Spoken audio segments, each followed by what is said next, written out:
एक रियासत के राजा बहुत गंभीर रूप से बीमार पड़ गए। बीमारी यह थी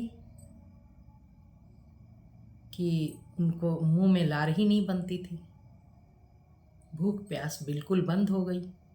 भोजन पानी बंद हो जाने से बिल्कुल कमज़ोर हो गए, पीले पड़ गए। गांव के वैद्यों ने भी इलाज किया, शहर के डॉक्टरों ने भी इलाज किया। हर तरह की चिकित्सा हो रही थी। बम्बई कलकत्ता से डॉक्टर बुलाए गए, कुछ नहीं। विदेशों से भी डॉक्टर बुलाए गए, किंतु राजा तो ठीक होने में ही नहीं आ रहे थे। उनका मुंह बिल्कुल सूखा था, लार बन ही नहीं रही थी। भूख प्यास की तो बात ही क्या करें। प्रजा सारी सोचने लगी कि अब हमारे राजा परलोकवासी हो जाएंगे। सब बहुत चिंतित थे। अचानक ही किसी दूसरे गांव से एक वयोवृद्ध डॉक्टर आए। उन्होंने ध्यान से राजा को देखा, उनसे बातचीत की और लोगों से भी हालचाल लिया।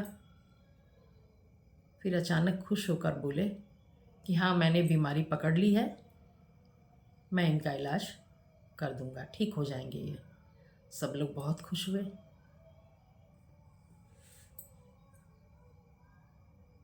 उन्होंने बीमारी को ठीक करने के लिए सामान मंगवाए। 10 नींबू, 10 चाकू और 10 नवयुवक ये बुलवाइए। नींबू, चाकू, नवयुवक सभी आए।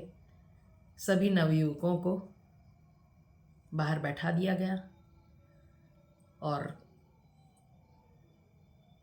वैद्य ने बाहर जाकर सबको समझा दिया कि क्या करना है।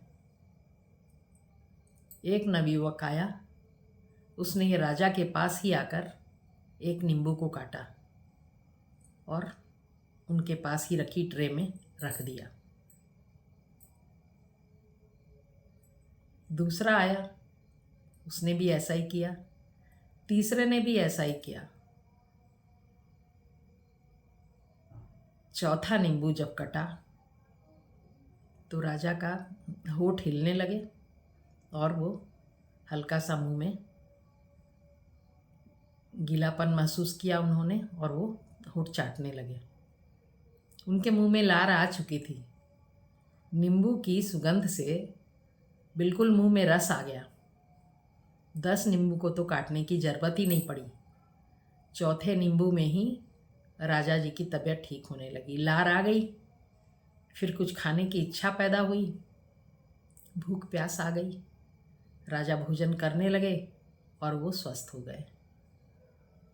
राजकुमार, रानियां, सभी लोग बहुत खुश थे कि राजा साहब स्वस्थ हो गए। उन्होंने उन दूसरे गांव के डॉक्टर को इनाम देना चाहा। डॉक्टर ने कहा कि राजा जी तो मेरे ही हैं, मैं भी तो चाहता हूँ कि ये स्वस्थ रहें। मैंने अपने गांव में इनकी बीमारी की खबर सुनी तो मैं यहाँ आया हूँ कि मैं भी कोशिश करूँ कि हमारे राजा स्वस्थ हो जाएं। ये स्वस्थ हो गए, मेरे लिए इससे बड़ी खुशी की बात कुछ नहीं है। और इस अनूठे उपाय से उन डॉक्टर ने राजा जी को ठीक कर दिया।